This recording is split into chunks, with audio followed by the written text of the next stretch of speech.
All right, good day, everybody. It's 10 o'clock already. So on behalf of the Defend Our Democracy campaign and the Ambedkar Foundation,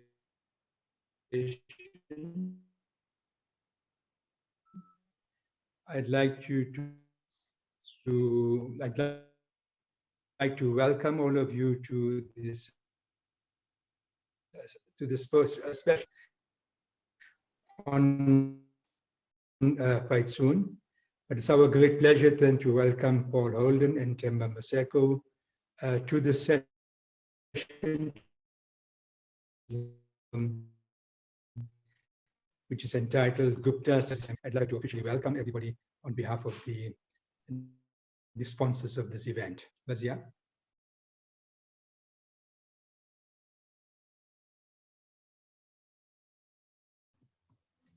Sorry, there's no sound coming through, and I think it's because there's a bandwidth problem. If people are not speaking, can we please ask them to please switch off their videos just so that we can save bandwidth? Okay. All right. We seem to be having a bandwidth problem here and there. So if people are not participating in discussion, please switch off your videos so that we can get the speakers on, at least some visuals from them. And I'm going to invite Razia now to just officially welcome everybody to the program.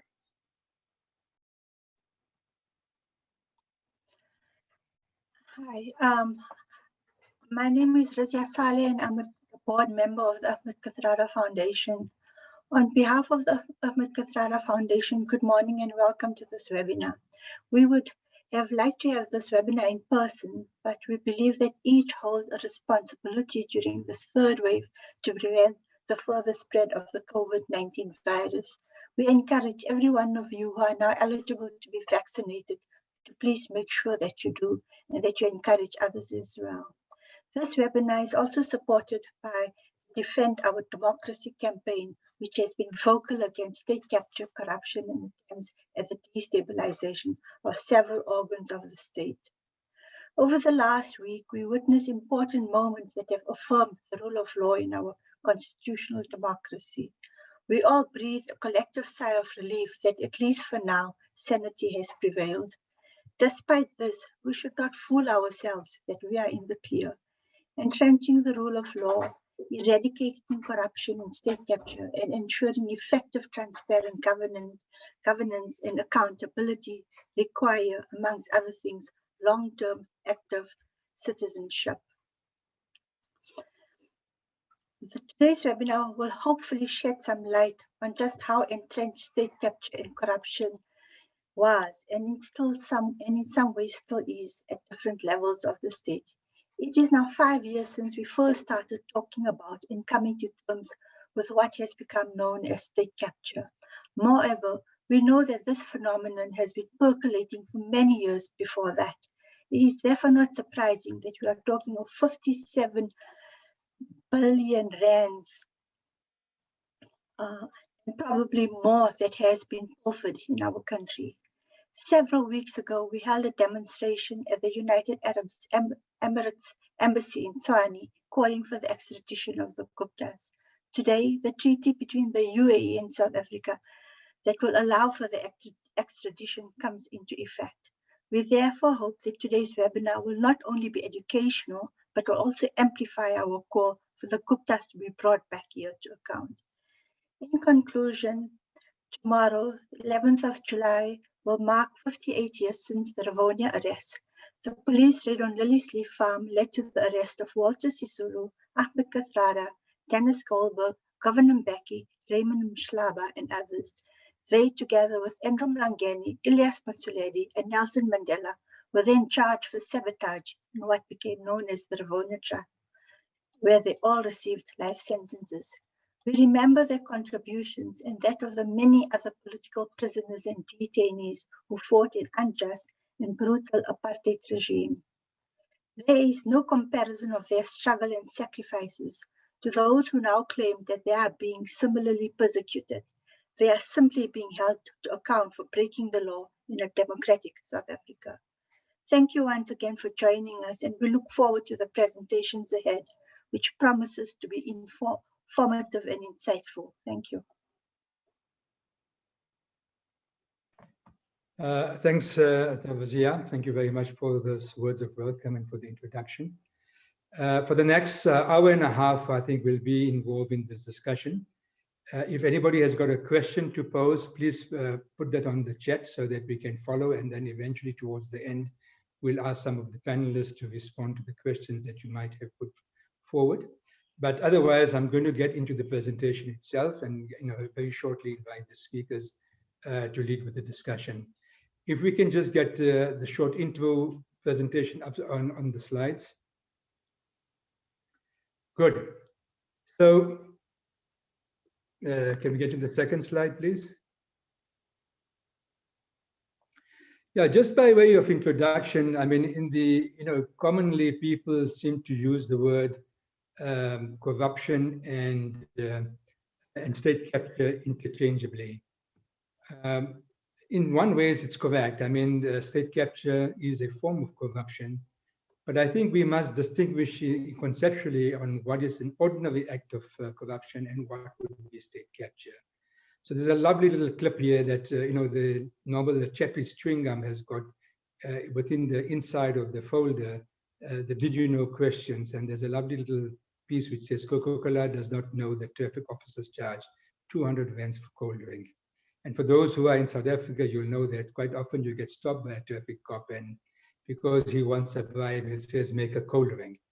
And if you give him 100 rands or 200 rands, you're likely to pass through. So that is an act of corruption, an individual act of corruption. It's unlawful. But state capture is slightly different from that.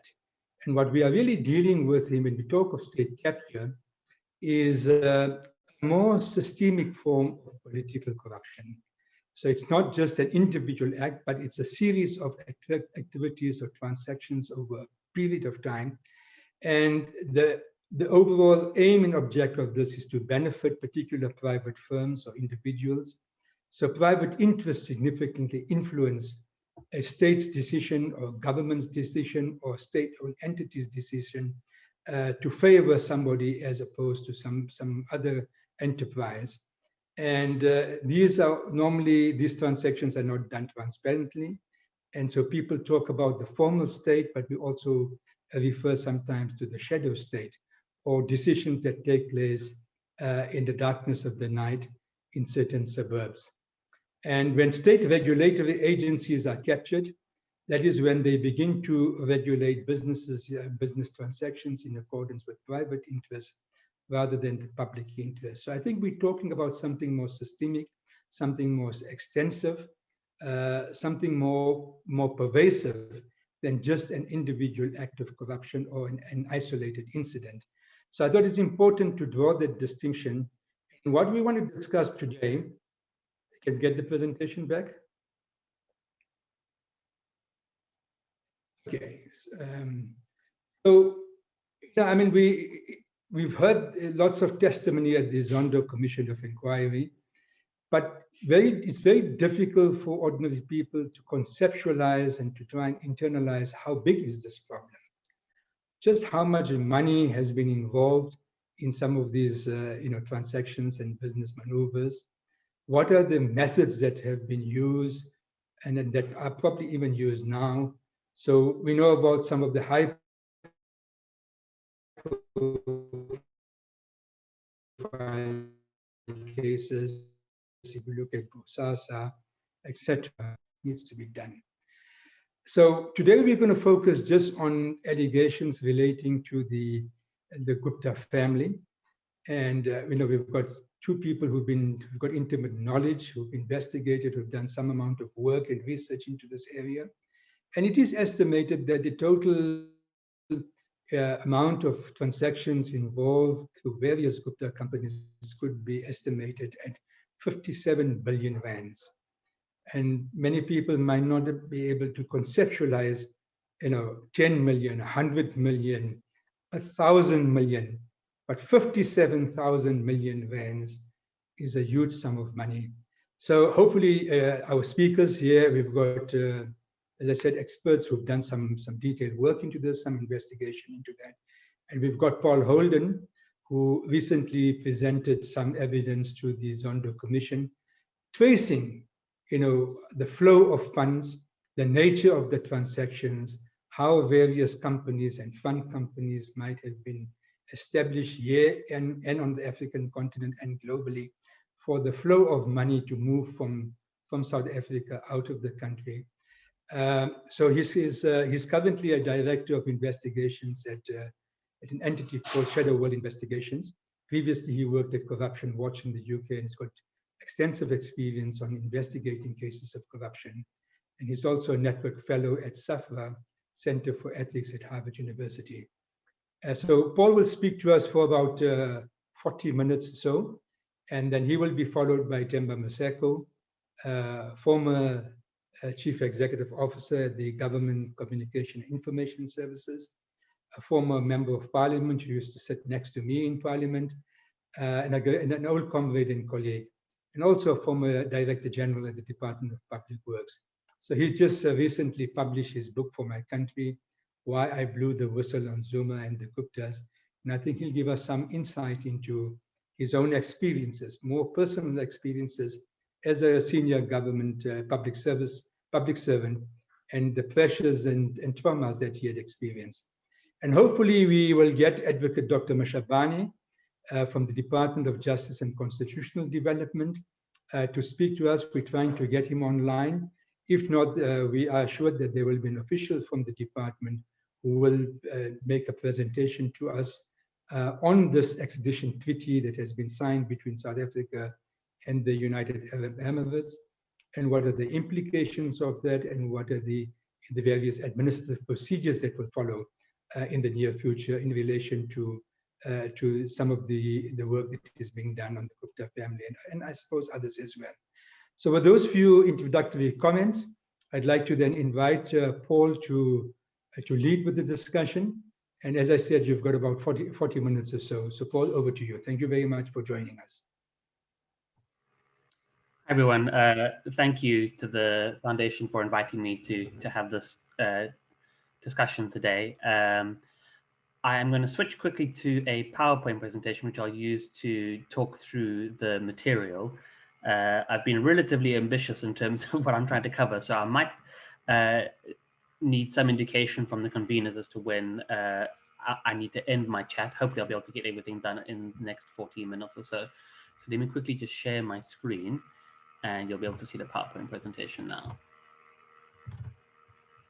And there you go. Right, so as already been noted, I'm Paul Holden. I'm from Shadow World Investigations in the UK. We used to be called Corruption Watch UK, and then we changed our name to Shadow World Investigations. What we'll be covering today is, very briefly, an introduction, some important caveats and things to remember about the material I'm going to indicate, a breakdown of the total cost of state capture, how much the Gupta enterprise earned from state capture, and then some broad conclusions that I think are worth bearing in mind in relation to state capture in South Africa and the Gupta enterprise in particular. So Shadow World Investigations, we've been running for the last 2 years under this name, although we used to be known as Corruption Watch UK. We're an extremely large organization of 3 people. That's myself, my colleague Andrew Feinstein, who's a former ANC MP, and Rona Mickey, who is our the person who keeps things running on a day-to-day basis, and without whom we couldn't function like ordinary people, or indeed like an organization.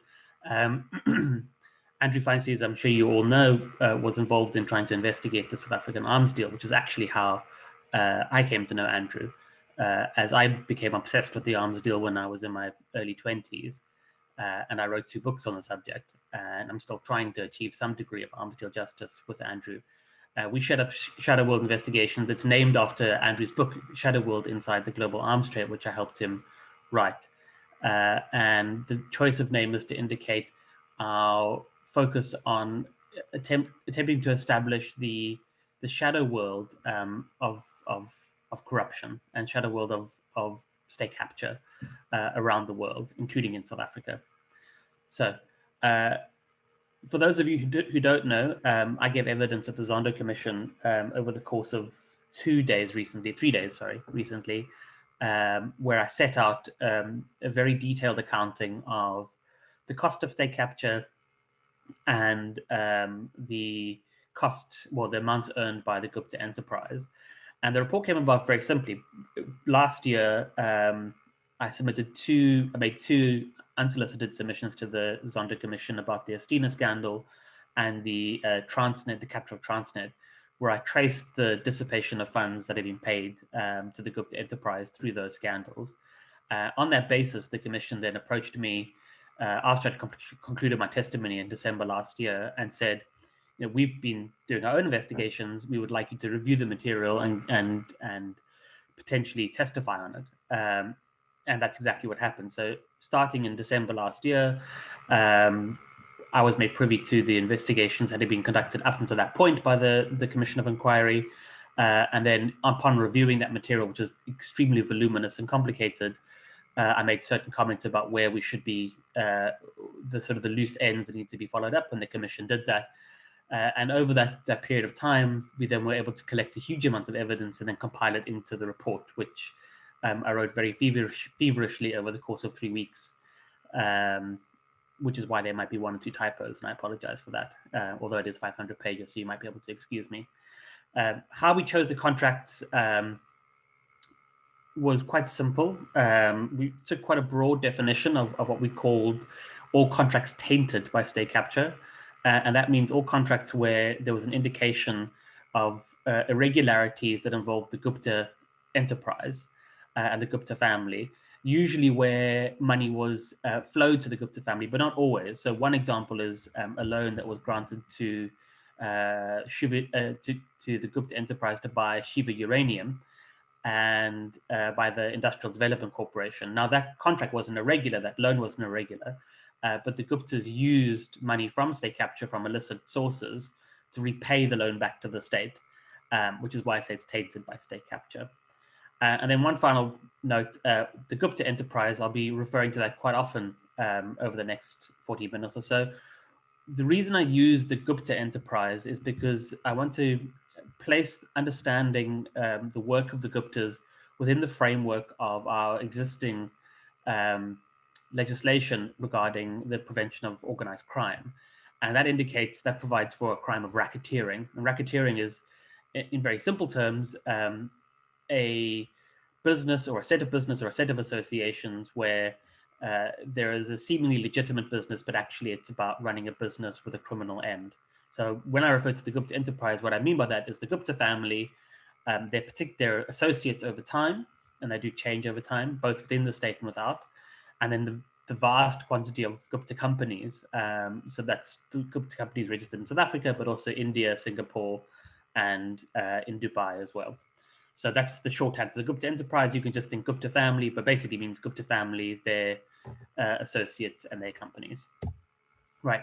So 3 caveats before I begin with the hard data. So first of all is I must point out this is just related to the Gupta family state capture. It doesn't include things like Pasasa. It doesn't include things like Prasa. It's just those contracts I've been able to identify linked to the Gupta family itself or the Gupta enterprise. Obviously, that means that the figures that I'll give now are going to be less than the total cost of state capture if you were to include those other cases over the last 10 years. Second caveat is these are just what I call the accounting costs, i.e. the amount that's just spent in rands in contracts tainted by state capture and owned by the Gupta enterprise. It does not include things like the social, the political, or the opportunity costs. And then finally, the costs included here are not adjusted for inflation, and is likely they'll be much higher were they adjusted for inflation. And I welcome anybody here who wants to undertake that very complicated and time-consuming calculation. But the costs begin, we start tallying, in late 2011 and run through to roughly 2017. Clearly, there's going to be inflation over that period. So with that said, let me move on to some of the hard figures. I'll use this moment now for those people who are just joining to remind you that we do have some bandwidth issues. So if you could turn off your camera when you join. If you have any questions for myself or anybody who follows, just put it into the chat and the chairperson will select questions to ask at the end of the session. So here we go. Apologies, let me go back here. This is the total cost of state capture, by which I mean this is the total amount spent by the state on contracts tainted by state capture involving the Gupta enterprise. This is the total money the state has spent on all these contracts. And the total value here is 57,664,461,144 Rand and 82 cents, or 57 billion Rand for short. In working out the total cost to state, we identified sort of three primary sites of state capture, although state capture happened throughout the state in many different departments, like the Department of Water and Sanitation and multiple local government departments. But by far the biggest contributors to state capture were Transnet, and Transnet paid out 41.2 billion Rand in state capture contracts. Eskom, which paid 14 billion Rand in 14.7 billion Rand in state capture contracts, and the Free State Government, which includes the Office of the Premier, which paid out 441 million Rand. Now, you might be tempted to say, well, that 441 million Rand is small change in comparison to the other entries, and that is true.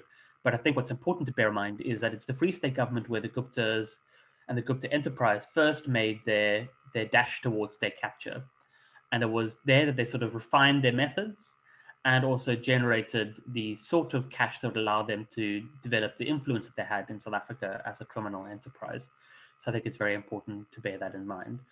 In total, I don't have the figure offhand, but I think in total, these three entries counted for about 56.5 billion Rand of the 57 billion Rand in state capture. So you can see just how incredibly important they are. These are the biggest winners. And by biggest winners, what I mean is those contractors to the state who got paid the most amount of money. And as you can see here, by far the biggest contribution is in relation to the capture of Transnet, and specifically the award of contracts to China North Rail, China South Rail, and then subsequently when they merged an entity by the name of CRRC, they were involved in supplying locomotives to Transnet, and there are multiple different contracts involved there. All of those contracts were involved incredibly obvious and profound irregularities in the way in which they were awarded and decided. That's been covered extensively in the media before. I won't go over it again, but effectively the prices were massively inflated and the entire selection was massively irregular. As a result of which, Transnet ended up paying 26,327,322,915 Rand, or I'm just going to say 26 billion Rand, in relation to those locomotive contracts. It's a massive contribution to the cost of state capture. It's 46% by my calculations of total state capture. The next winner is the multinational company T-Systems, which ran a South African subsidiary. And T-Systems won 12 billion Rands worth of contracts, which is equal to 21% of state capture. In both instances, the majority of their earnings came from two contracts with Eskom and Transnet, which I'll deal with the Eskom one in detail below. The substance of the allegation here is that they were offering various services to the state, and they had contracts that were supposed to be cancelled, but they kept on being renewed for close to a decade.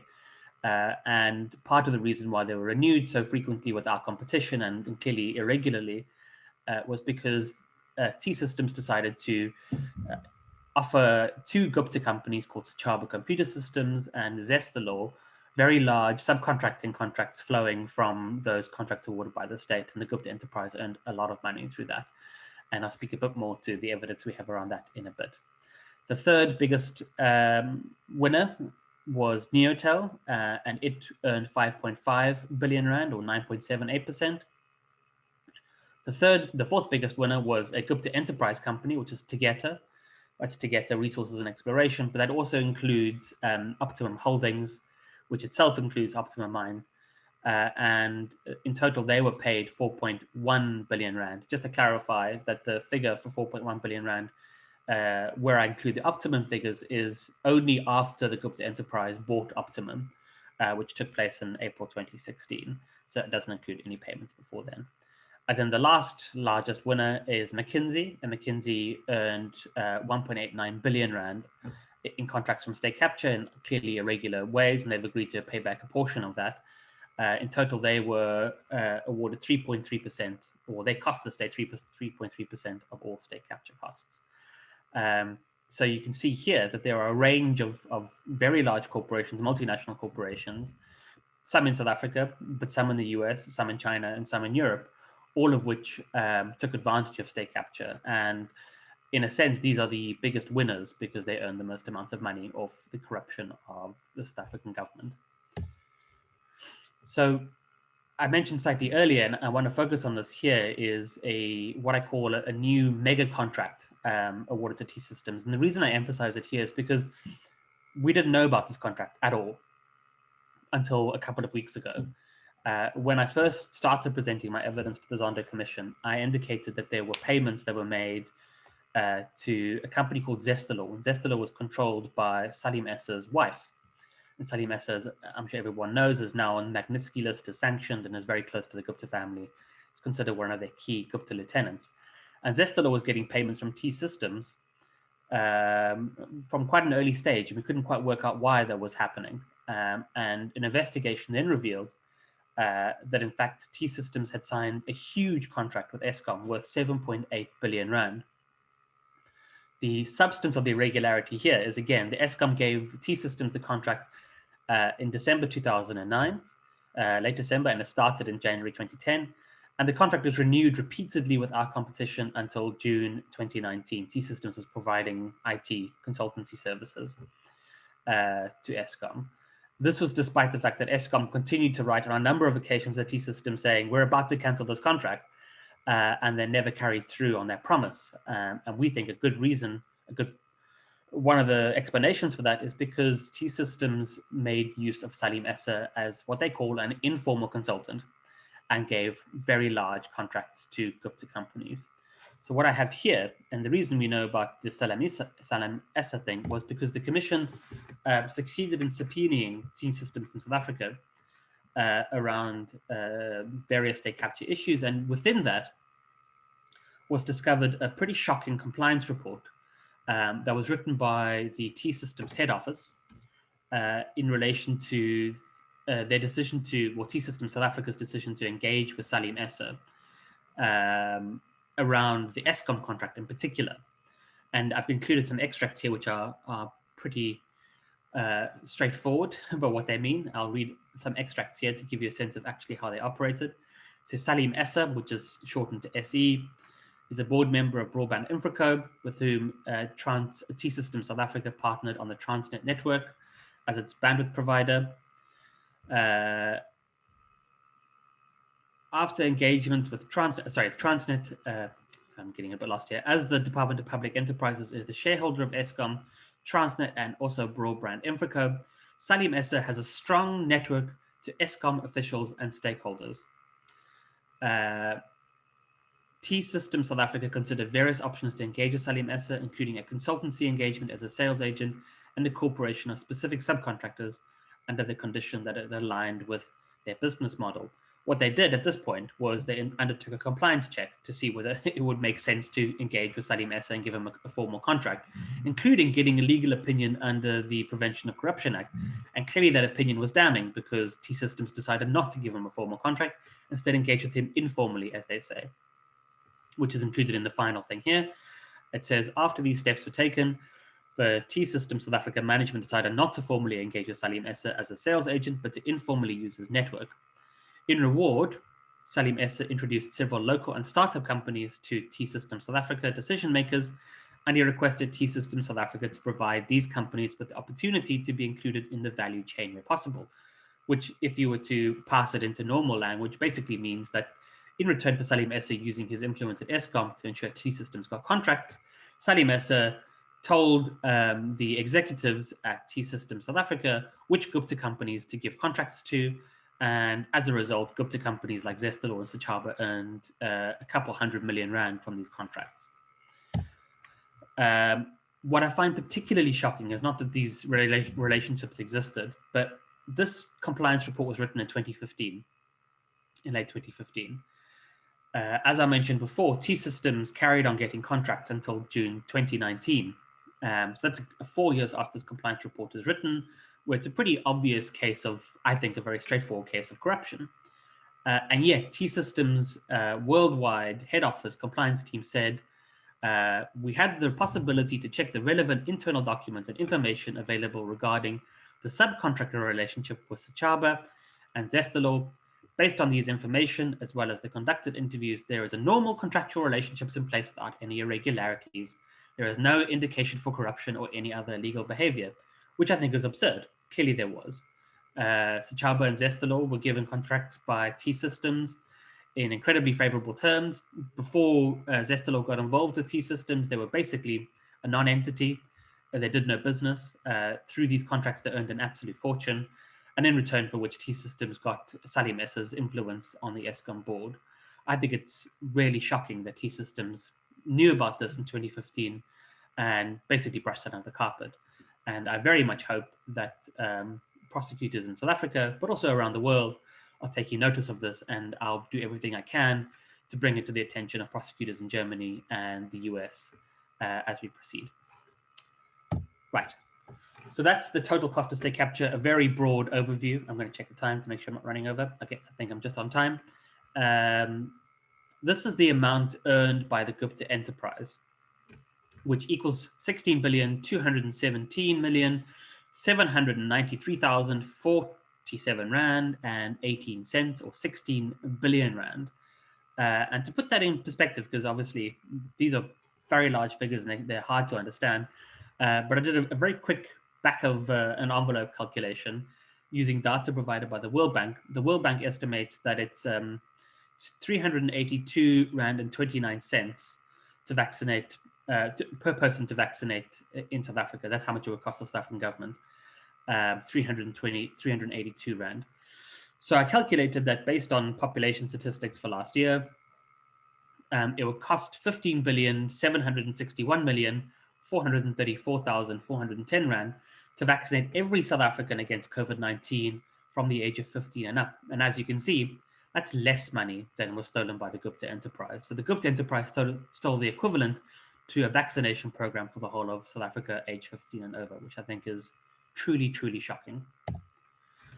This is the way that we calculated the money earned by the Gupta enterprise. I apologize if the screen is a bit small, but there are a couple of different categories I'd like to highlight here and how we calculated it.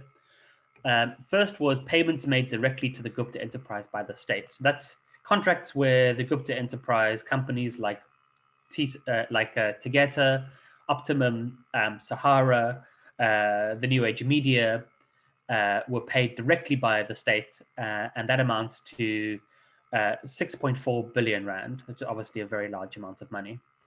Then the second entry is payments made to the Gupta enterprise by contractors to the state. So here is an example of the T-Systems example is a good one, where T-System won contracts and then provided contracts to Gupta enterprise companies. And that happened quite a lot, in particular in relation to regiments and the regiments group of companies, and then Trillion as well, which then kicked back quite a lot of money to the Gupta enterprises companies. Also combined private investigations also paid quite a lot of money via that route. Sorry, I'm getting confused actually. They paid it via the next entry, so let me just clarify that. The third entry is payment to what I call first level laundry entities under the control of the Gupta enterprise by contractors to the state. So here we have combined private investigations, which won contracts from Eskom and Transnet and a couple of other contractors, and they would pay their success fees or consultancy fees to companies owned and controlled by the Gupta enterprise. And we identified a whole handful of them with very strange names like Jaksha Projects or I'm starting forgetting the name, which is crazy because I've been working on them for so long, Homix or Chavita or 4-Time Consultants. In total, there are about 16 of them. And what we mean by first level laundry entity is that these entities were paid by these contractors. They were the first stop in the Gupta enterprise being paid, and then aggregating the money and then sending it out on a broader laundromat to either move it further afield in South Africa, or most often in those places where we could actually trace the money. And by the way, we haven't been able to trace all of that money. It flows abroad into what I call the Hong Kong Chinese laundromat, and I'll speak a bit more about that below. The fourth entry is the kickbacks that we know were definitely paid to the Gupta enterprise in relation to the capture of Transnet. That's the procurement of 95, 100, 359, and 242 locomotives. Those are all separate contracts, as well as crane contracts are awarded to a Swiss multinational company by the name of Liebherr Cranes, and ZPMC, which is a Chinese rail company. In total, we know for certain that they were paid, that the Gupta enterprise was paid 3,537,110,748 Rand and 66 cents in kickbacks in relation to those. And as I mentioned before, these were the contracts that cost the state the most. So this is where the Guptas really cashed in. Then I have a figure here for the anticipated further kickbacks under those specific contracts. And that's worth 3.768 billion Rand. What I mean by anticipated further kickbacks is that we know for certain that the Gupta enterprise had entered into a whole series of contractual relationships to basically be paid kickbacks by these various Chinese multinational entities. That was the amount that was outstanding when our paper trail for statements runs cold. But I have basically no doubt that these payments were made, considering the timeline and considering that where the bank statements for the Gupta enterprise goes cold, Transnet is still paying the Chinese rail manufacturers. So I'm pretty certain those amounts were paid, at least in part, if not in full. And then a final amount here, which is slightly complicated, so I won't go into today, but an amount of 177 million Rand, which were funds that were received by regiments or trillion, and then funneled to state capture to Gupta enterprise entities as a form of money laundering in its own right. So that brings us to a total amount of 16,217,793 Rand and 47 Rand and 18 cents. So 16.217 billion Rand, which is a very large amount of money. I see there's been quite a few people joining. So for those who have joined and I haven't given this message to, we've been having some issues with bandwidth. So I ask that you turn off your video if you're not presenting. Also, if you have any questions, please put them in the chat and the chairperson will collate them and ask them at the end of the session. And to give you a sense of just the extent to which the Gupta enterprise had succeeded in capturing the state by 2016. And this is by no means the largest contract, but I think it's the most indicative of the way in which the Gupta enterprise effectively turned the state into its own personal ATM. So this is a contract that's awarded to a Gupta enterprise company by the name of Cutting Edge, which is an IT company. And what we found was that Cutting Edge was paid 71,166,780 Rand. And we didn't even know about this contract when we started investigating the cost of state capture. I was just looking at the Cutting Edge bank statements and I saw there's a huge payment in from Eskom. What on earth is this related to? What could this be services for? And the commission then went and spoke to Eskom and dug around and found this information. And what we found was that on the 29th of April 2016, Cutting Edge submitted an unsolicited proposal. It wasn't even a bid, it wasn't a tender, just an unsolicited proposal to Eskom for data management. Within about 10 days, on the 9th of May 2016, Eskom decides to award the contract with no competition and only by deviation for a service they didn't seem to need, considering that was unsolicited and they hadn't put it out for tender. And on the 16th of May, the full contract price is paid to Cutting Edge by Eskom. So you basically have a situation where Cutting Edge approaches the state unsolicited and gets paid 71 million Rand within the course of about 17 days, which is a pretty outrageous series of events. And it shows the extent to which the Gupta enterprise could effectively just use places like Eskom and Transnet as they saw fit to earn as much money as possible. Here are some of the first level laundry entities that I've identified. This is the top 5 of the first level laundry entities I identified. We have Homex, Albertime, Chivita Trading, 4Time Consultants, and Majul. By far the biggest was Homex, and that was paid 395 million, and then it proceeds down along that line. Now, the reason I've identified first level laundry entities and highlight them is because the way I've calculated the amount earned by the Gupta enterprise is because we can't trace all of the money to its end point where it goes into the first level laundry entities. But we do know that the first level laundry entities are controlled by the Gupta enterprise or are receiving money for the Gupta enterprise and then moving it on. I've decided to take all payments that we can see to these first level laundry entities and then aggregate them into a total figure. That doesn't mean, so when I said there's over R1 billion paid to first level laundry entities, I consider that almost certainly for the benefit of the Gupta enterprise, but we haven't been able to trace the dissipation of all of that money. Much of it goes into Hong Kong, into China, and into Dubai. But there are some traces that still need to be done because it's a very complicated local laundromat. So this is how the Gupta enterprise worked and used the local laundries. So once it received money from the first level laundry entities, it then, so into the first level laundry entities, it then had to move it to get it abroad into other places. And effectively what happened was the Gupta enterprise used multiple intermediary accounts. So they would receive the money in Homex, for example, and then they would pay it onto an intermediary account, and that intermediary account would then pay a whole range of other local accounts. Those local accounts would then pay money into what we call an onshore-offshore bridge. And an onshore-offshore bridge is a company that's based in South Africa and whose function is to aggregate, is to receive payments from all over the country, from multiple sources, including but not limited to the Gupta enterprise. These are independent money laundering entities. Bulk them all into one. And then at the end of every day, once they've received payments, they send the balance in their account out of the country to a particular offshore laundry. And the vast majority of cases, it gets sent to what we call the onshore, offshore, sorry, it gets into the HSBC linked China, Hong Kong laundry. So I've given an example here of how the money flows through various intermediary accounts. I've turned it on side so it could fit on the slide. I hope people can read it, but I'll talk you through it in any event. What we can see here is on the 1st of April 2016, combined private investigations, which earned a very substantial amount of money from the state, paid an amount of 1.57 million to Majul. Majul was a first level laundry entity controlled by the Gupta enterprise. 3 days later, Majul transferred 1.54 million to an entity by the name of Samed Bullion Group. Now, Samed Bullion Group became the bane of my existence for a number of months.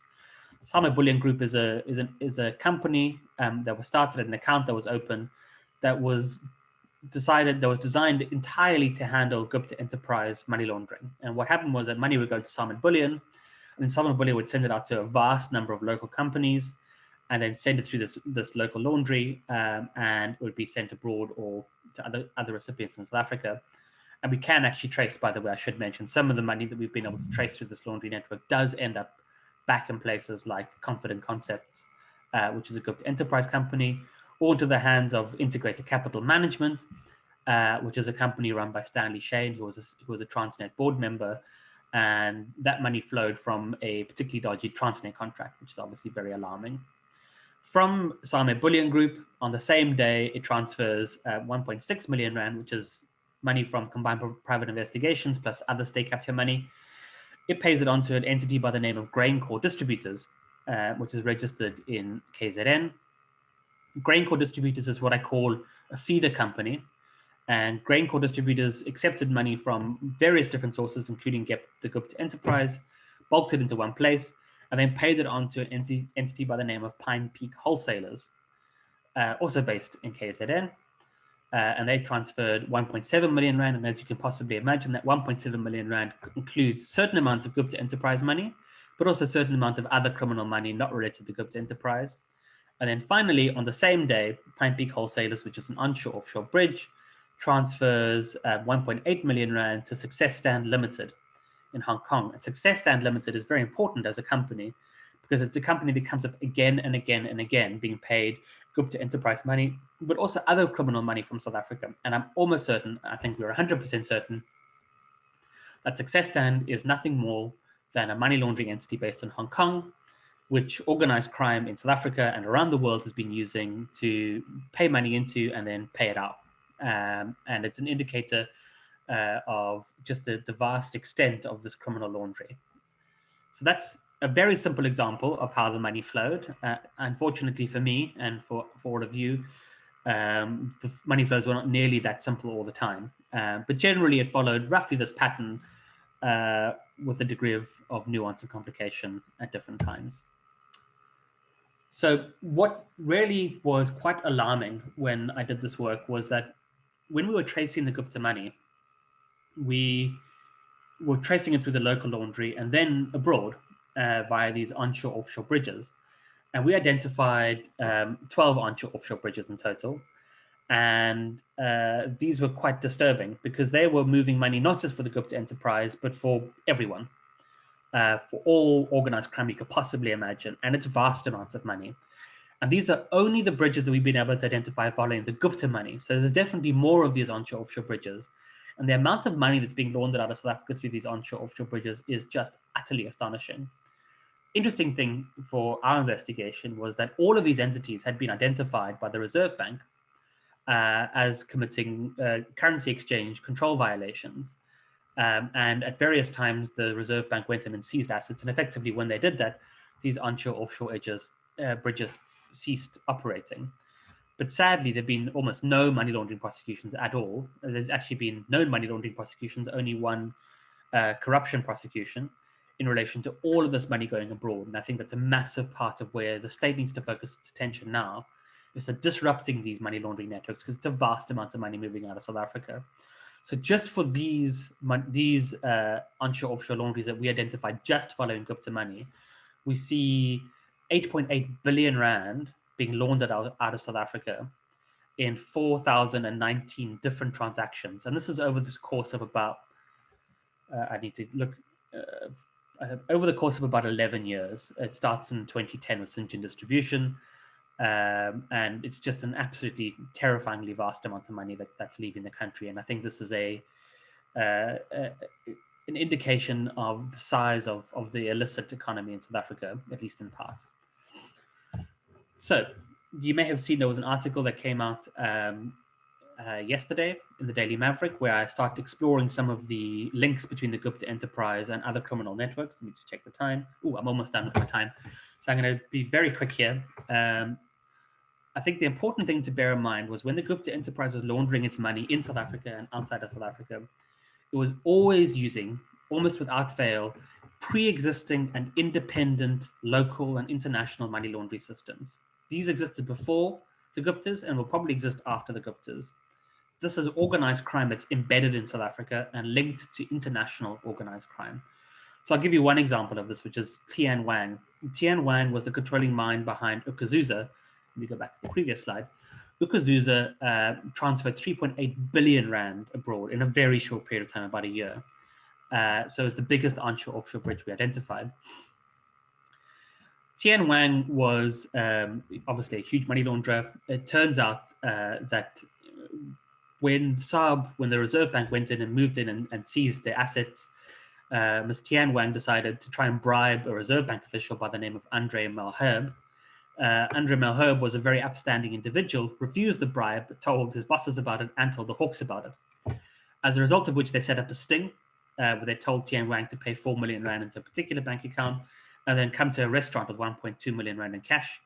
She duly did that and was arrested on site.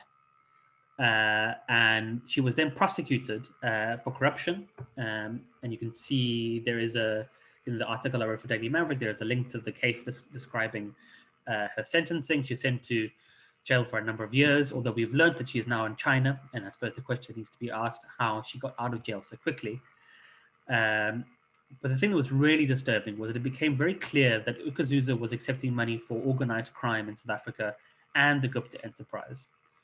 And when the charges were presented, the then NDPP, Sean Abrams, who didn't cover himself in glory all the time, but here it seems like the MP did a decent job, he noted that the money that was being paid out of Ukazuza came from criminal activities, including, and this I should mention this is a trigger warning here, serious offenses such as murder, rape, extortion, fraud, and sexual offenses, amongst others. This is the most brutal possible organized crime you can think of, paying via the same money laundering networks that's used by the Gupta enterprise.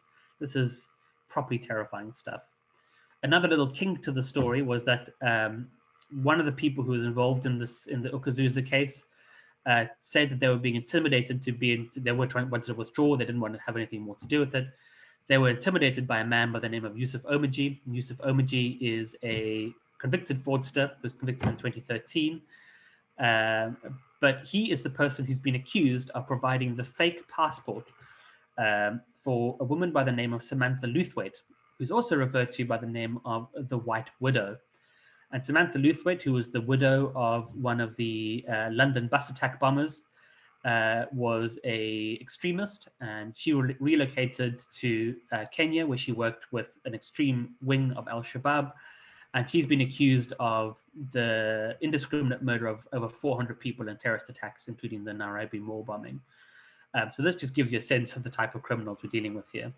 Another example here is a very strange example where we found 6 million rand being paid out of South Africa into a company by the name of Morningstar International, which is controlled by the Guptas in Hong Kong.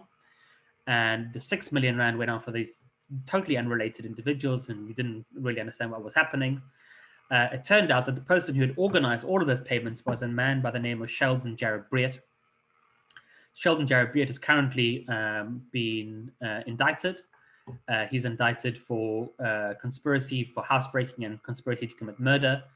And the substance of that case is that his brother, Matthew Breert, broke into the house of Brian Weinstein in South Africa and killed him.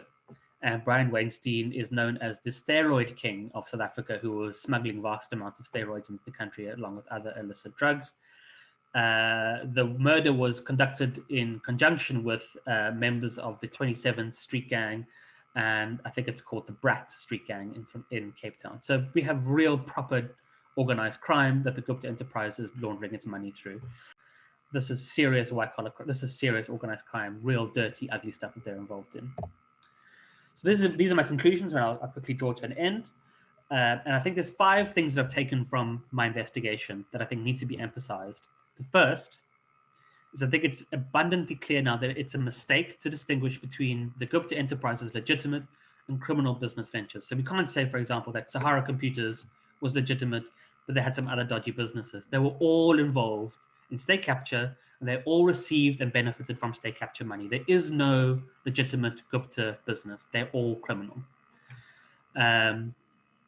The vast amounts of money flowing into and out of South Africa really raises serious questions about the enablers of state capture. The banks in South Africa in particular, I feel that still needs to be explored, and sadly I wasn't able to, but also the international banks, in particular HSBC, which have been allowing these international laundries to run for way too long.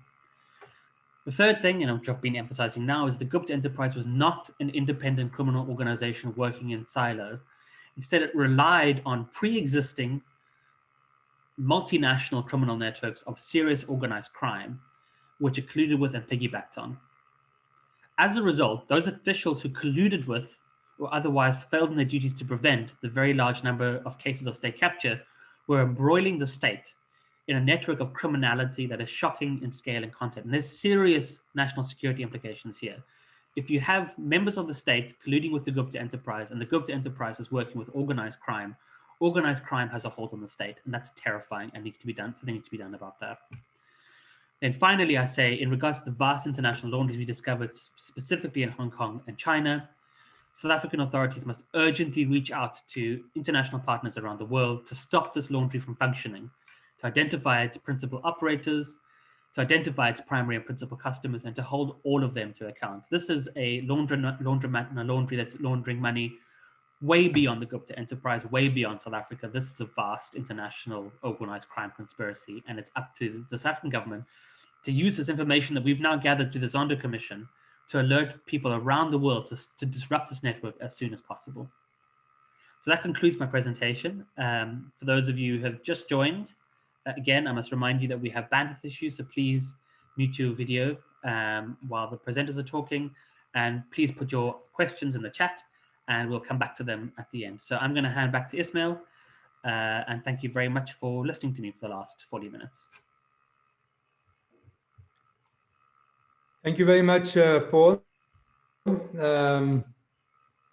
I think it has given us some sort of insight into what the shadow processes were, perhaps some of the underworld networks. It's clearly an eye-opener, I think, for many of us. We've heard these broad allegations that are being made. Perhaps some of the details have come out in Zondo Commission, but not everybody has the time to look at every episode of the Zondo Commission on TV, etc. But you've really given us some grip and some handle into what is happening here, and actually the intricate networks and processes that have been used to move money from this country to other parts of the world. Yeah, it's staggering. In South Africa, we just say, sure, it's a mouthful that you've told us. So without any further ado, I'd like to invite Themba Maseko. We have already introduced him earlier on, but for those who came in late, Themba is a former CEO of the Government Communication and Information Services. He's been a DG at the Department of Public Works. He's been a fellow member of Parliament some years ago with us, and of course now an author. And he's really written about his personal experiences and some of the pressures that he had experienced when he was a senior public official. So Themba, over to you, 10 minutes or 15 minutes at the most, just your own reflections and perhaps responding even to some of the details and the material that Paul has put forward before us. And then we'll see if we got someone from the Department of Justice to talk to us about the extradition treaty. And as we've indicated earlier on, if you've got questions, please post them on the chat. And I'm sure that somebody from one of the staff members are processing this, and so that later on we can pass them over to Paul or to Themba or the official from the Department of Justice to respond. Thanks very much, Paul, and Themba, over to you. Thank you, Ishmael. Good morning, everyone. Let me start by thanking Paul for a fascinating presentation. I think this is the kind of information that all South Africans need to be exposed to. But I also want to take this opportunity to thank the whistleblowers, the people who have been speaking out and exposing state capture and corruption in general, and also thanking all the investigative journalists who have played a key role in making sure that society knows about the kind of thievery that's been taking place in our country. In the same vein, I think it's important to also pay some tribute to civil society and also some of the political parties who actually raised their voice when the state capture project was unfolding. Secondly, let me talk about my story very briefly, because I think Paul has raised a number of issues that we need to talk about. My story started with defiance before it became whistleblowing. I was head of GCIS and responsible for government communication, and the Guptas came and basically demanded that I transfer the whole government budget, communication budget, to their soon-to-be established media company. And when I refused to do that, and that led to me losing my job. What I want to highlight is just the level of brazenness of the Gupta family. I mean, I got a call from Ajay Gupta demanding meetings.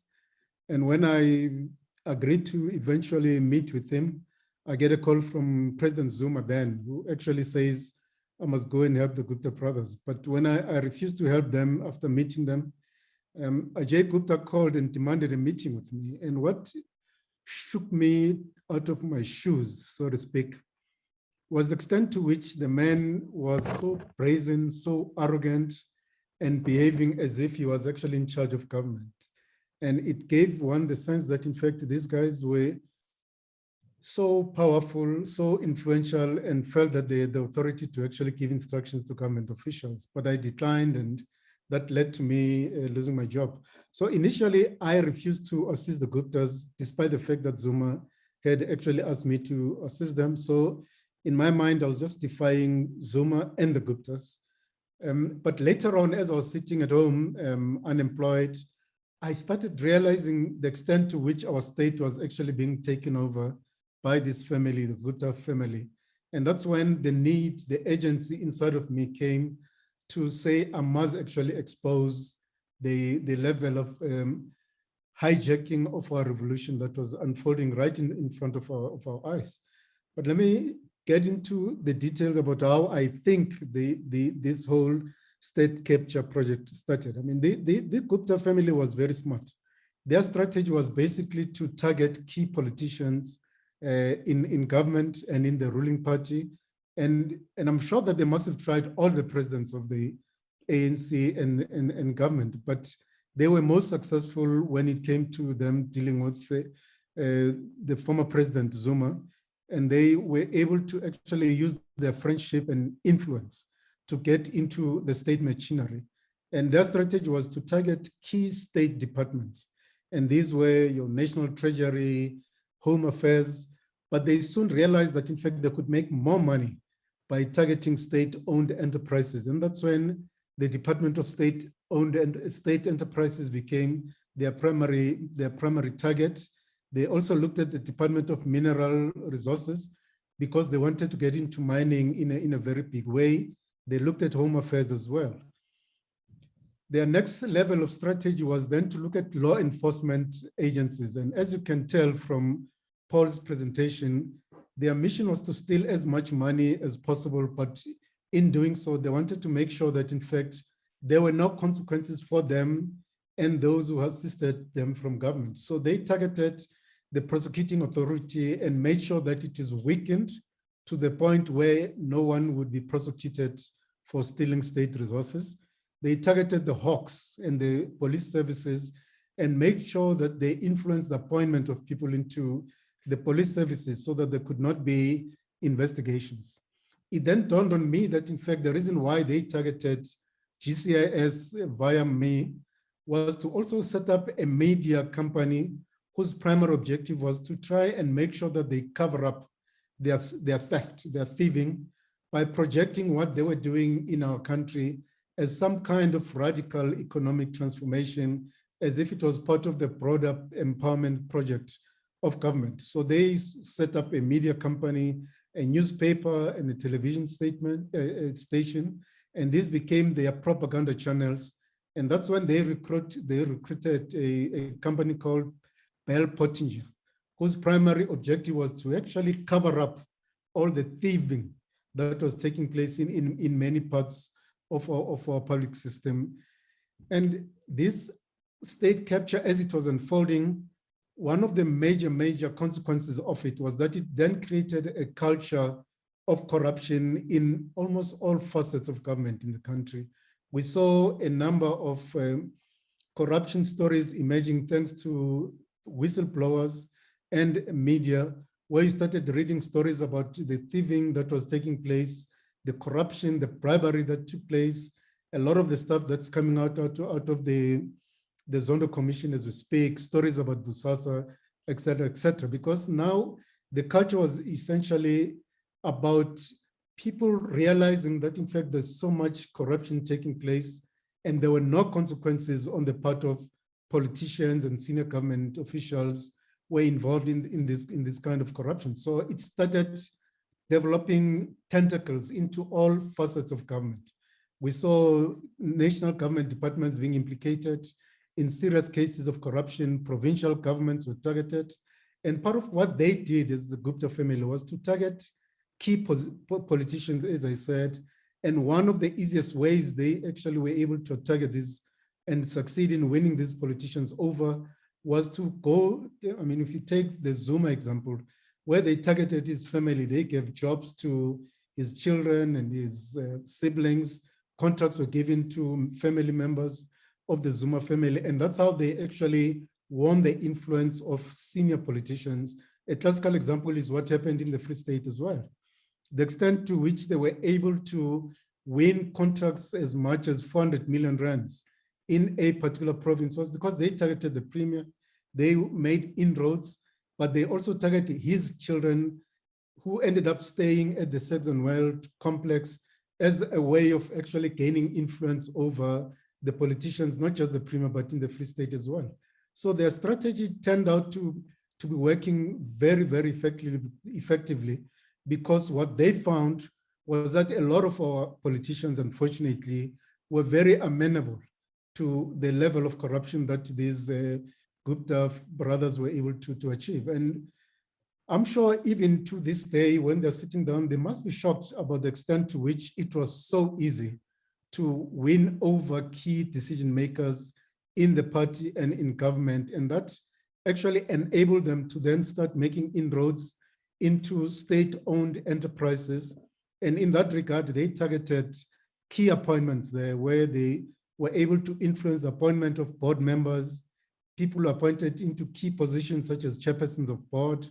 They were able to appoint CEOs of Transnet, ESCOM, and many other state-owned enterprises. And that's how they were able to influence decisions about procurement of certain services. So contracts, as Paul has demonstrated, were given to Gupta-aligned companies. And one of the biggest disappointments for me is that a lot of these people were involved in assisting the Gupta families to steal so much money from the public purse.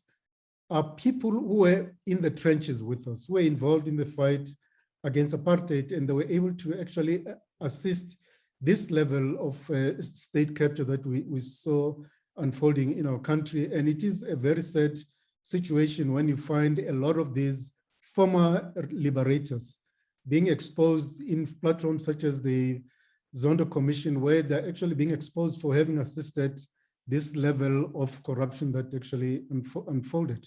But I think I must say that the kind of information that we're getting now, because we've been talking as if we were talking in parables about the corruption that has been taking place in the country, the work that has been done by organizations such as Amabungane and other investigative journalists, people such as Paul Harden and his team, is actually enabled us to begin to quantify the extent of corruption that has taken place, and for us to be able to also link the level of poor service delivery that we're experiencing as South Africans today. The fact that we're battling to provide PPE to our health workers, to pay for vaccines. We've got load shedding, we've got potholes in many parts of our country. We're not able to provide water to hospitals in major cities such as Johannesburg because the state coffers have been looted to the extent that they have. I think it's important for us to begin to establish the link between corruption, state capture, and the level of poor service delivery that we're experiencing in our country today. But I must say, I am very confident that, in fact, we're starting to turn the corner. People are starting to be held accountable for the thievery that has taken place in our country. And thanks to, as I said earlier on, people such as Paul Harden, whistleblowers, and also investigative journalists. So in short, Ishmael, that's what I want to say at this stage, and I'm sure we'll have lots of questions to respond to later on. Thanks, Temba. If I can just ask people again to switch off their videos so that we get better bandwidth. All right, is Advocate Dr. Mashabane on, because he's the Director General at the Department of Justice and Constitutional Development. We've all heard that over the last few weeks, South Africa has signed the extradition treaty with the United Arab Emirates. But I think people are just trying to understand what are the exact processes and procedures that should follow now. For my sort of cursory reading of the document, it does seem as if these processes are quite tedious, and that there might not be movement in the short term. It might take some amount of time before everything falls into place. We've also heard through the parliamentary hearings that an Interpol alert notice has been issued. Again, it's not too clear what exactly that means. So I have the great pleasure then of inviting the DG of the Department of Justice and Constitutional Development, Advocate D. Mashabane, to address us for a few minutes and to give us some insight as to where we are with the situation and what will unfold over the next few months. Advocate. Chair, thank you very much, and to the panel members, good morning. And we want to thank the Ahmed Kathrada Foundation for arranging this important meeting. Indeed, want to confirm that today, being the 10th of July, that's the entry into force of the two treaties, one on mutual legal assistance and the second one on extradition between the Republic of South Africa and the United Arab Emirates. I want to confirm that in terms of extradition and mutual legal assistance treaties, by their nature, they are very tedious and cumbersome. Now, but it is very important to mention this fact that the requests for mutual legal assistance were already made in the past 1.5 years, in spite of the fact that the UAE had not yet signed the treaties and they had not yet come to force, because international law makes a provision that states should continue to cooperate and assist each other in matters of this nature, regardless of whether there is a bilateral treaty or not. So the challenge that we're experiencing in terms of cooperation and assistance was not due to the lack of a treaty, but it was more about willingness of either of the party to assist or not. So therefore, the coming into force of this treaty will not change much, contrary to what either the other party may want us to believe that was a challenge. You'll recall that in 2019, in December, the UAE hosted a diplomatic anti-corruption conference on the basis of the UN Convention Against Corruption. And in that conference, we sponsored a lot of resolutions together with the Americans that sought to clarify the fact that states who are signatories to that international treaty don't necessarily have to have treaties in place to cooperate and assist each other. They have to do it on the basis of the provision of that part of international law. So this has to be made very clear. Now, as a result, requests have been made, follow-ups have been made last year and even this year. And some of the requests have even been made, 3 or 4 months ago, even before the treaty came into force. So the treaty will not be some form of a silver bullet or to fast track the process. It will still depend on whether the UAE authorities react timeously to the requests that we have already presented to them. However, there are 2 issues that I need to flag. You will have seen from the treaty itself, one article makes reference to the fact that extraditions have to be done in accordance with the domestic laws of the parties. So meaning that still the laws of the UAE will have to determine the process that has to be followed. So in an ideal world now, with the red notices having been issued, if for whatever if the Guptas are confirmed to be in the UAE are supposed to arrest them and take them through their judicial processes. Now, herein lies the challenge. You will have seen from one of the court papers on the Home Affairs passport matter, the Guptas make it clear that even with extradition, they are not without judicial rights, meaning that they will exhaust whatever the judicial processes that pertains in the UAE before they can be extradited to South Africa. As normally happens here, there are people who are required by other states outside of South Africa, and we do take decisions to have them extradited, but they do seek to exhaust every available judicial avenue to resist such extradition. So we are not experts on the judiciary of the UAE, but one will imagine that if the Guptas are in the UAE, they will seek to exhaust any available judicial avenue before they can be sent back. The other challenge that we may have to brace ourselves to relates to one case already that affected the UK, where they sought to extradite a person from the UAE themselves, but the issue of prescription arose. Now, the treaty itself does recognize that prescription could be raised as a defense, but we are not certain about what the law in the UAE says specifically. At what point do they start running the prescription dates in order to refuse an extradition? So there are some grounds for refusal of extradition, including if a person has already been convicted for the same crime. And of course, the other most important one is if on conviction, the person may be subjected to death penalty. So from our part, because of the Constitution, we cannot extradite a person to a country where, if convicted, death penalty will be the competent form of sentence.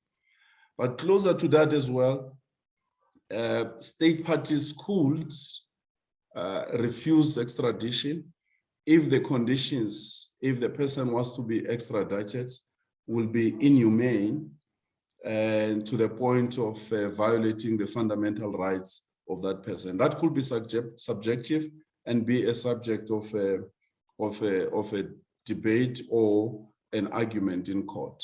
So in terms of what then happens today and tomorrow, nothing much will change except for the fact that we have to continue to say to the UAE, we need your assistance.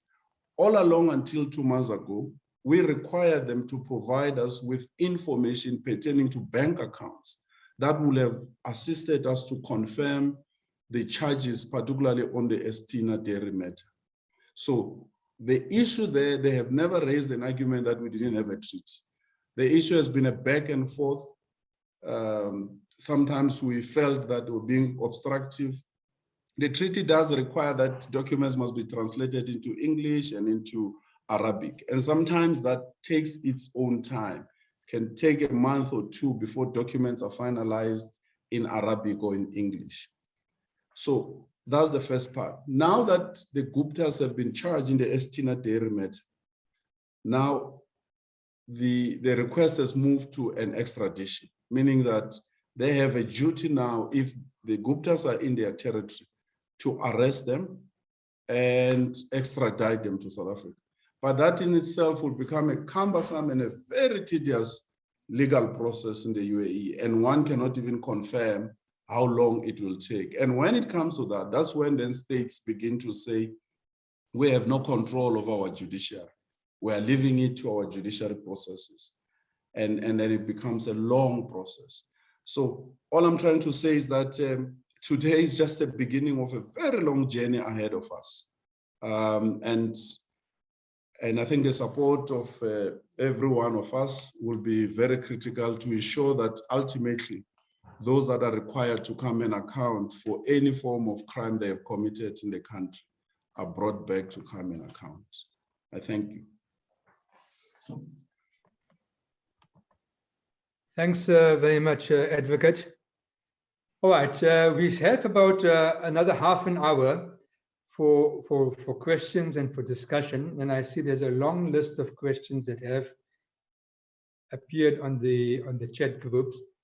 So what I'm going to do is perhaps just read out a few of them and get Paul and Temba and Advocate Mashabane to respond. So Paul, I think these have been sent to your WhatsApp chat message group, but just a few questions. The first one is that we know that South Africa has got fairly good legislation to deal with crime and corruption, but is this being used to its full potential? And can you comment on the capacity of the law enforcement agencies in our country to actually exercise their power? And is there a will to act against some of these activities? So that's the first sort of question. The second one is, from your knowledge, were Section 29 reports submitted to the Financial Intelligence Center for suspicious activities? And were these reports actually acted upon by the Financial Intelligence Center in our country? And then the third one's an interesting question. What possibilities exist for class action by civil society organizations for the loss of state resources? And could we press charges independently of the state itself? And maybe let me throw one more out, and then and you can respond, and then perhaps give Temba a chance also. So, what in terms of international law and our own law, what can be done to tackle these foreign-based laundromat companies, particularly Hong Kong and China, as you've indicated, perhaps in other parts of the world? And what do we have to do to focus attention on these companies, on these laundromat groupings outside of the country? And then the last one still for you, Paul, is that what's the culpability of banks operating inside South Africa? So some of our major banks, can we hold them accountable? And who's going to hold them accountable? And were they part of processing or facilitating some of these criminal or alleged criminal activities? So those are, let me just throw out those 5 for you. And then Themba, while Paul is answering, perhaps you might want to talk about this also, is the professional codes, I mean, for accounting firms, lawyers, etc. Are they effective? Have we really seen some action from the professional bodies? And of course, there is a code of ethics for politicians, but it's really the processes are driven by Parliament itself. So fellow MPs, through the Office of the Registrar, I think, have to deal with any allegation. And the question is this adequate? Should we not be looking at an independent panel composed of civil society people looking into the conduct of politicians? Because to have parliamentarians looking at fellow parliamentarians might not be the most effective way forward. And also the penalty that Parliament imposes, it's essentially just a fine, a docking of salaries, etc. Is that effective, other than the naming and shaming? So should we be looking at this code of ethics of politicians much more carefully? And then how can we create a situation where citizens are more aggressive, more effective, more activists in their orientation around state capture in our country? So those are sort of 7 questions, but there's a whole long list of them coming through. But let's start off with those, and let's be mindful of time. We might have to now extend. It's already 25+11. We had intended to end at 11:30. So we might have to extend for another 15 or 30 minutes, depending on how people feel. I just don't want a situation that if we go on too long, then people start dropping off and we lose the impact of the session itself. So give and take another 15 to 30 minutes for the responses. Paul and Themba. Great. Who should be heading off first? Should I go first, then Themba? You can go, Paul. Okay, great. Thank you. Okay, so there's quite a few interesting questions there. I think the one that people circle around is the 2 sort of main themes is what can law enforcement do about it? What powers do they have? What have they been doing? What can we expect? And then what will the role of enablers, which I think is a really key and important question here. And that embroils issues like were Section 29 reports submitted to the Financial Intelligence Center and that sort of stuff.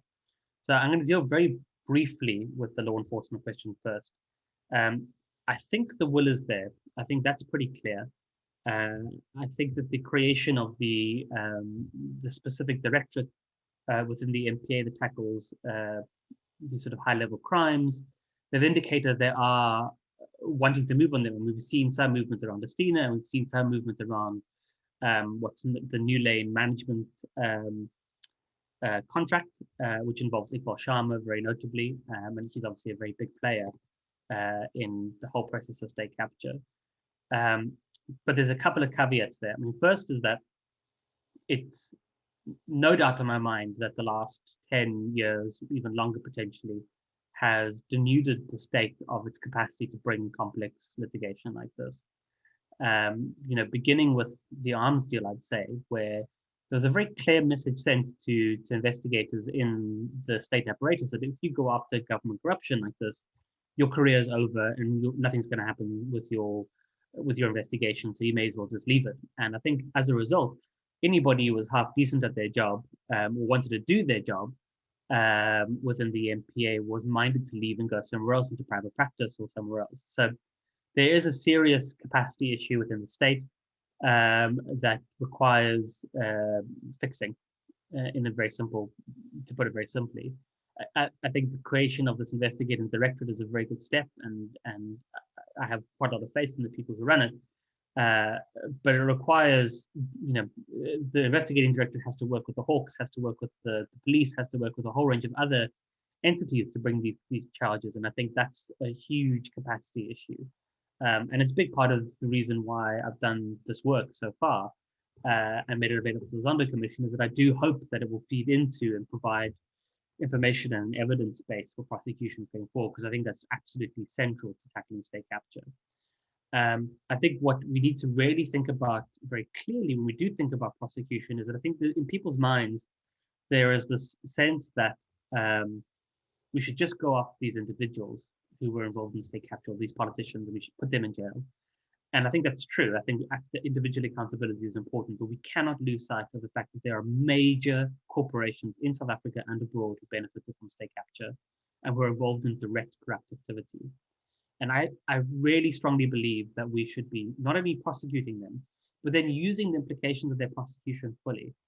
And that includes things like debarment. I think debarment has not been used at all enough in South Africa and actually internationally. I think a big company that has been shown to be involved in state capture needs to be debarred from government contracts for at least 5 years. And the reason I say that is because the only thing that really scares a big multinational entity is not a fine. It's not potentially some sort of rap on the wrist. It's not being able to make any money in the country for a number of years. That changes behavior, and that will prevent corruption going forward.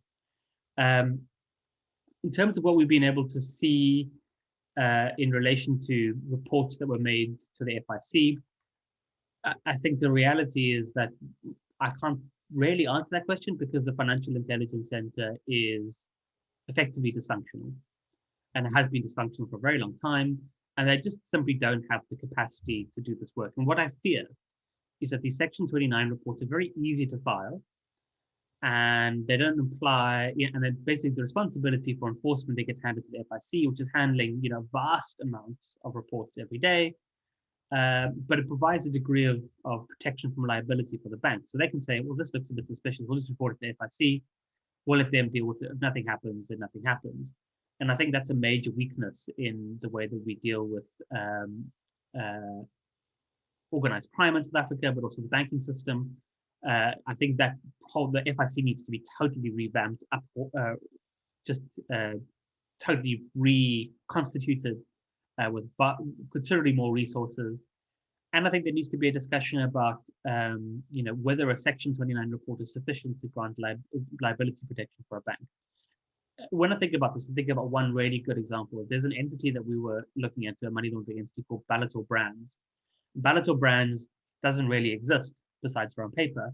And yet Balator Brands, over the course of, I think it was 2 years, handled over 2 billion rands of deposits. It seems crazy. It was so obviously run as a money laundering vehicle. You have money coming in, going on every day.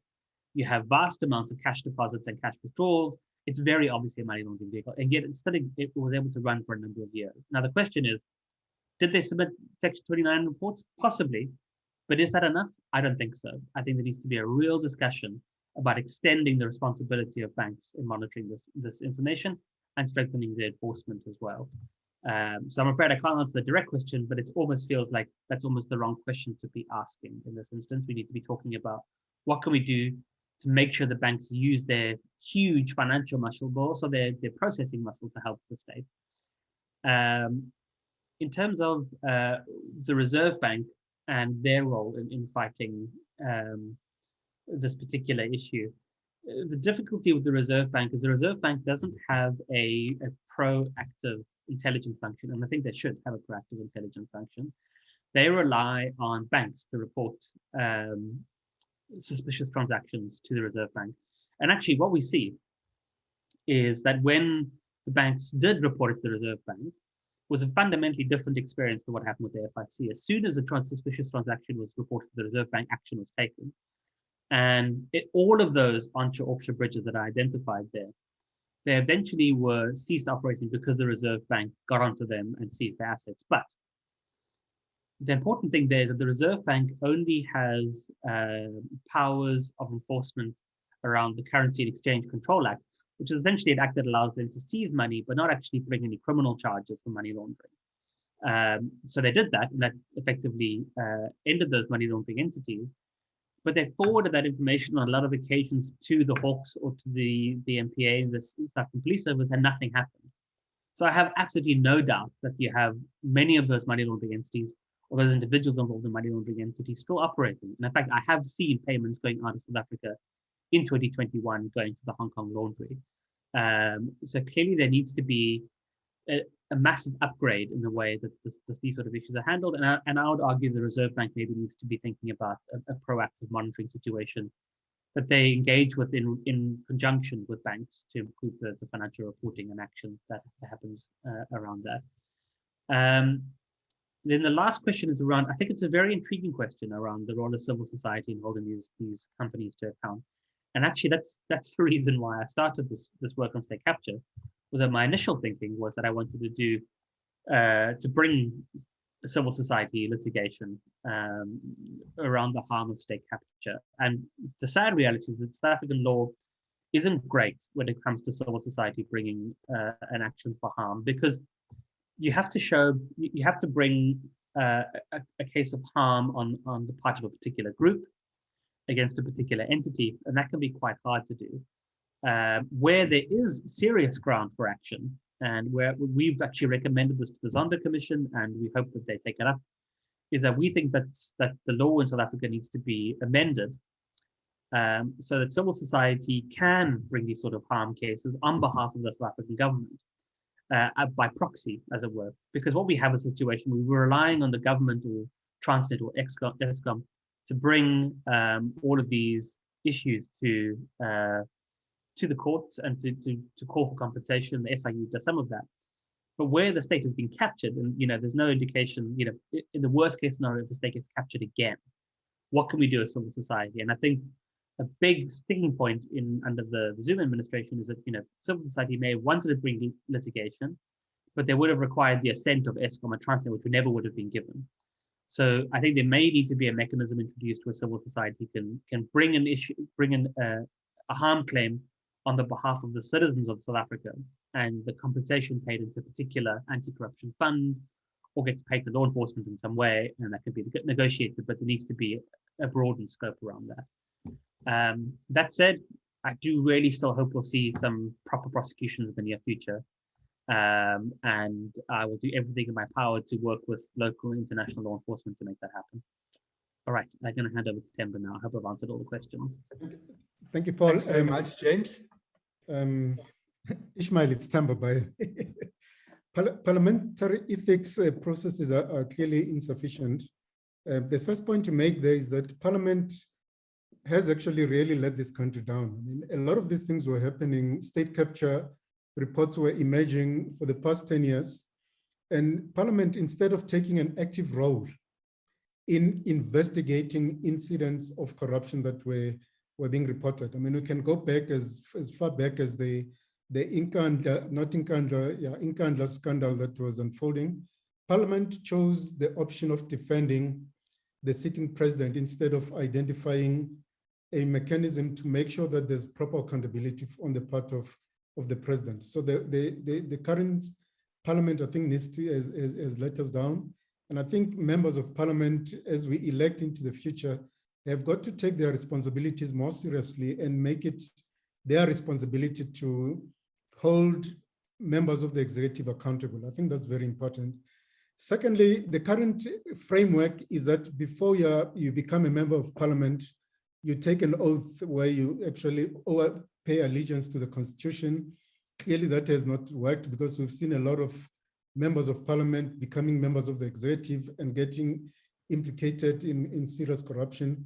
But I think the biggest reason why we've seen this unfolding over such a long period of time is that there's not been any accountability. In other words, politicians who have been implicated in corruption have not been properly prosecuted. So I think that once we start seeing politicians and senior government officials being investigated, prosecuted, and ending up wearing orange overalls in prison, I think we can say we're starting to make progress. The ethics code in Parliament simply says you must declare whatever gifts that you receive during your term as member of Parliament, but that's for the purpose of just declaring. Nothing actually goes into those reports to see whether those gifts were linked to any corrupt contract and something like that. So clearly, there isn't a sufficient mechanism of making sure that there's proper oversight on the part of parliamentarians and members of the executive. I know that there's talk of some establishment of some anti-corruption agency that needs to be established. I'm not as confident that such an agency could actually make a difference. I think that the role of civil society in the short term could be to make sure that we continue an oversight over our politicians and senior government officials, so that if anybody is implicated in corruption, action is taken as quickly as possible.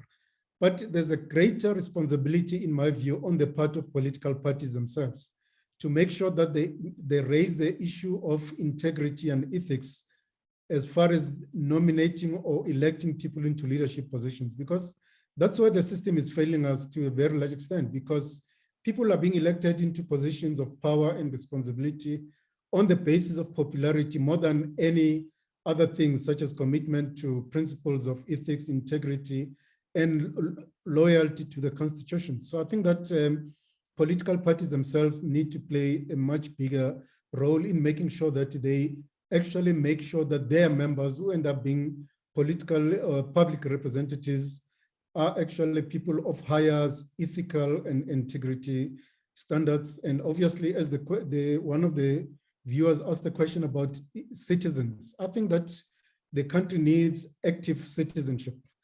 But part of active citizenship requires that each and every community holds every member of parliament accountable. Now, that means that we need to speed up the process of reviewing the electoral system in the country so that MPs can be held accountable by people who put them into office, because that's probably going to be the biggest way of holding individuals accountable. If you're an MP or a minister and you are implicated in corruption, citizens or those members of your community who elected you can call you and say, but minister, why are you not stepping down? Why are you not resigning? Because at this stage, it's left entirely to political parties. Now, if somebody is implicated in corruption, it's up to the party to act. If the party doesn't act, then we are stuck with that politician for the rest of the term of office. So I think reviewing the political system or electoral system is an important part of what needs to be reviewed. Thanks very much, Temba. Dr. Mashabane, there's just, I think, two important questions for you. The first one you've already alluded to is just the timeframes. I mean, it's quite clear that the timeframes around the extradition treaty are unpredictable. But I think citizens want to feel a sense of hope that it's not going to be an indefinite period. I mean, there must be forms of pressure both our government and our people can exert to keep this matter alive so that the prescription period doesn't lapse and that there's actually some movement. Related to that is the question of India, because the Guptas also live in India. They've got businesses there. We know they've got homes there, etc. What arrangements have been made with the government of India? And then the third question for you is really, is the government going to wait for the Zondo Commission's report, which we hope now will be released in September sometime, before any meaningful movement will take place? Or what's the sort of coordination between what Judge Zondo is doing and what government's approach might be on these matters? So these are three questions. And I think we're going to have to leave it there. After your response, I'll just make a few closing remarks, and then I'm going to call upon Nabila to say a few words after that. Okay, over to you, Advocate. Thank you very much, Chair. Maybe starting with the India questions. There are specific requests that have been made to India in relation to the state capture related matters, requests for cooperation. The process is slow itself as well there, but we are continuing to engage them to provide us with the necessary information. Other requests have been sent to Hong Kong and China as well, in relation to other matters that may be coming from the Zondo Commission as well.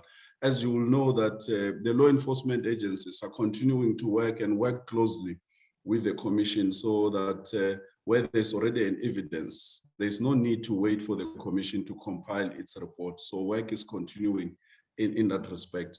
But I must say that I think the mutual legal assistance treaties are being tested to the limit. We may not as a country have previously experienced this, either in the main because we were assisting other countries. But in the wake of state capture, we are now on the other side. We require assistance from countries. And that's where really we are experiencing the challenges that relate to mutual legal assistance and cooperation from other states. And in terms of the time frame, and in relation to prescription, it's tricky because as we're seated here, we don't know at what point is the prescription going to run. But if it's going to run from today, that the day that the treaties have come into force, we have done everything on our part that has been required by the other parties in terms of clarification of what we are seeking. Hence, now we have this Interpol red notices, and therefore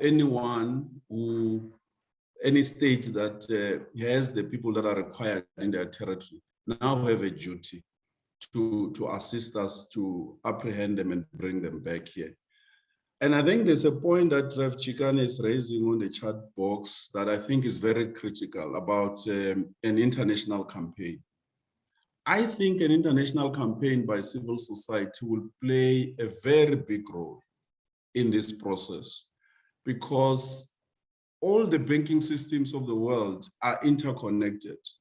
And if indeed the Guptas are in the UAE and they have these resources or this money that is required here in South Africa in their banking system, surely the other states, the US, the UK, as they've already done, have much more influence, and they can assist in putting pressure in making sure that those funds are repatriated. Because international law does recognize that there has to be repatriation of illicit gained funds. So in my view, international campaign in different platforms, including in multilateral platforms, will play a critical role in making sure that we are assisted, because the diplomatic processes by themselves through these treaties and so on and so forth might just take us a lot of time, and we may end up just reaching a situation where by the time you think you have the answers or you are being assisted, only to find that the funds have been moved, because you will imagine that not all the funds we're looking for are sitting in the UAE waiting for us to finally repatriate them. Surely the networks that Paul was talking about, these funds must be all over the world. We have an experience in Africa of Nigeria having gone through this situation, and they were successful in some cases to have the repatriation of some of the stolen funds from their fiscals.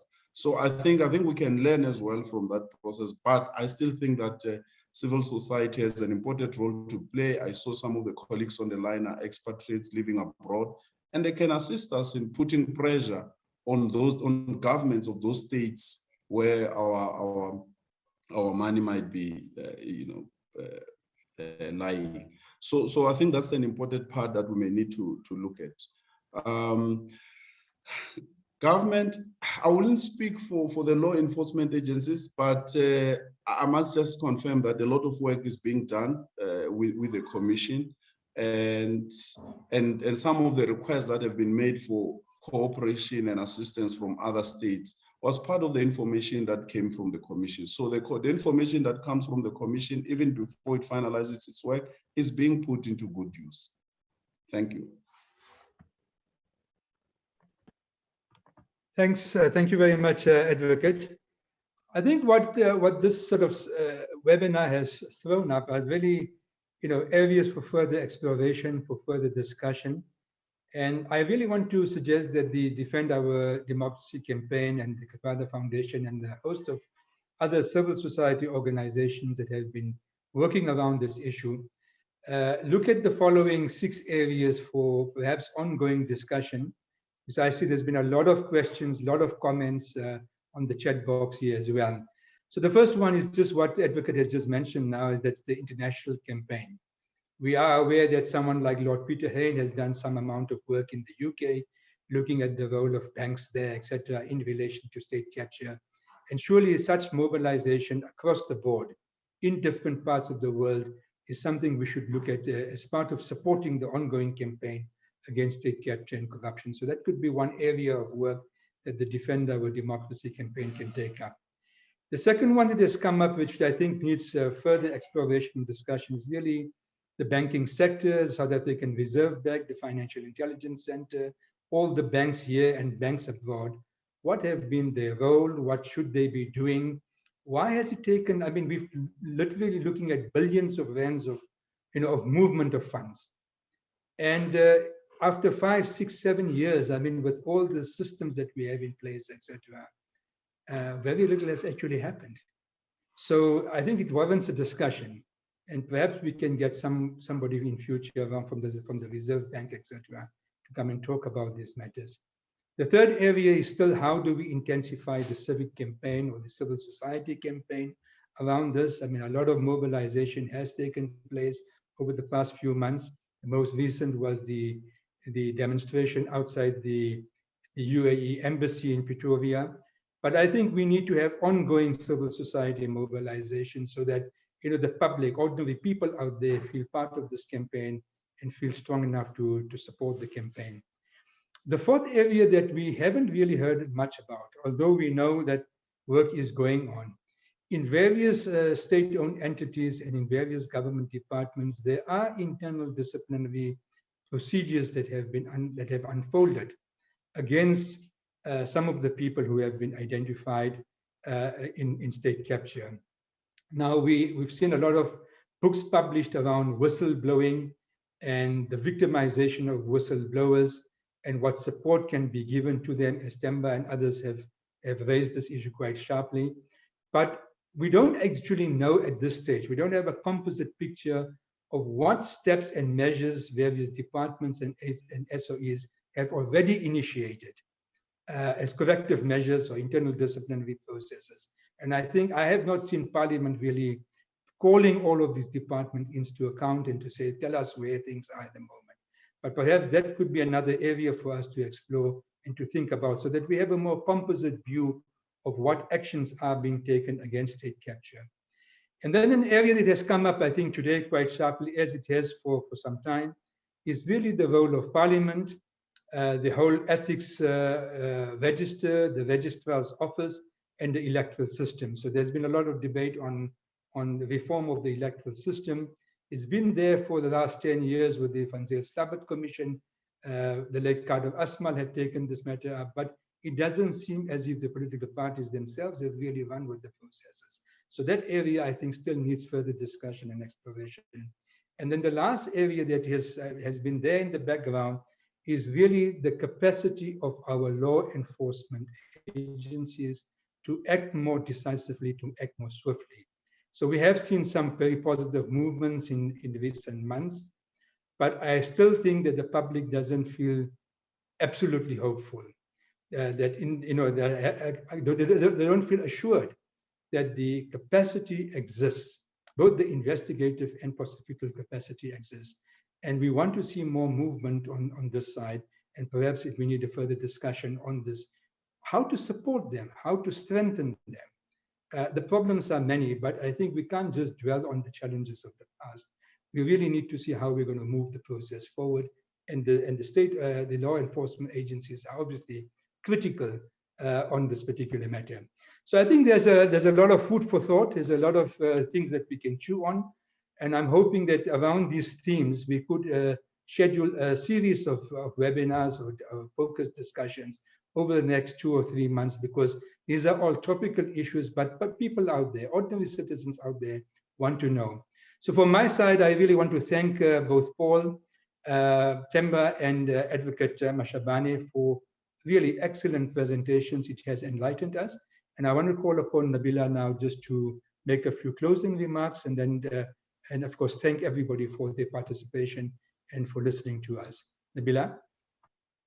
Thank you, Mr. Badi. And I think also, in closing, to summarize and just add on to some of the key themes that Mr. Badi has articulated and outlined for us, there was a sophisticated network and modus operandi in diverting state money and moving it through various accounts and out of the country. However, it seemed relatively easy for those behind these networks to penetrate and repurpose state institutions, find loopholes in processes, and use their connections with those in power to their benefit. It is not impossible to think that money taken out won't or has not been used already to fund the aspirant political campaigns of some. While there may be some headway in arresting state capture, the networks that propped it up have not been entirely dismantled.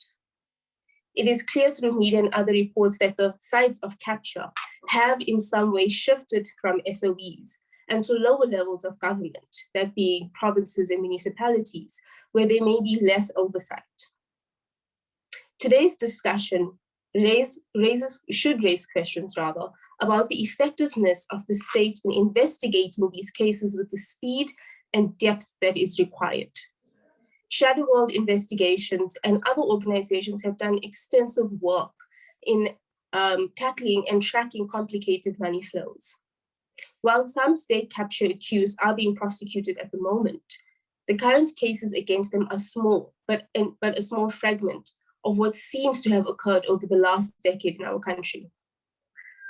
It should beg the question of all of us on this platform and the many organizations who have come out against state capture about what we do to both ensure and to uncover the web of capture, but also isolate the networks that made it possible.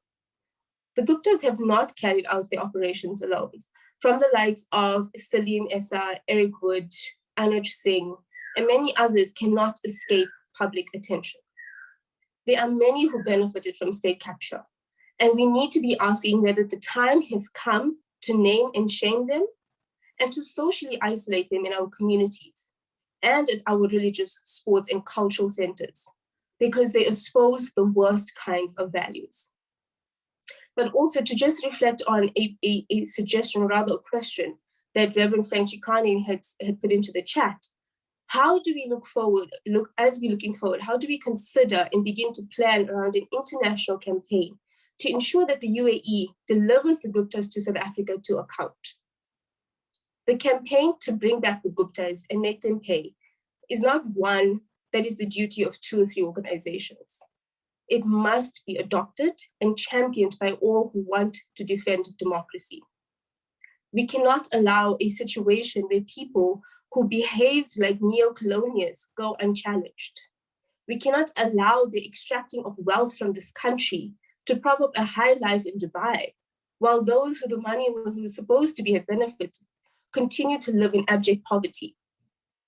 If we allow this to occur without accountability and justice, then we are signaling to other vultures and thugs that our country accepts this behavior. We hope that in the coming months, you will join us through the Defend Our Democracy campaign and other initiatives as we call for greater accountability.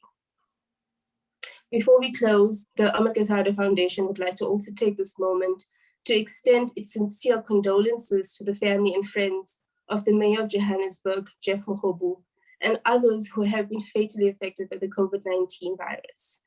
We wish to thank all of the speakers and facilitators, the staff of the Kathrada Foundation, and all who helped organizing this webinar. We thank members of the media and all attendees. Please stay safe during the 3rd wave, and we will be in touch about ongoing campaign work. Have a great weekend, Father. Thanks, Nabila. All right, so to the speakers and to the participants, thank you very much. It has really been an excellent session and most informative, and I hope that we can pick up on some of the suggestions. Thanks, Temba, Paul, and Advocate Dr. Mashabane. Take care, everybody, and goodbye. Thank you. Thank you. Thank you. Cheers.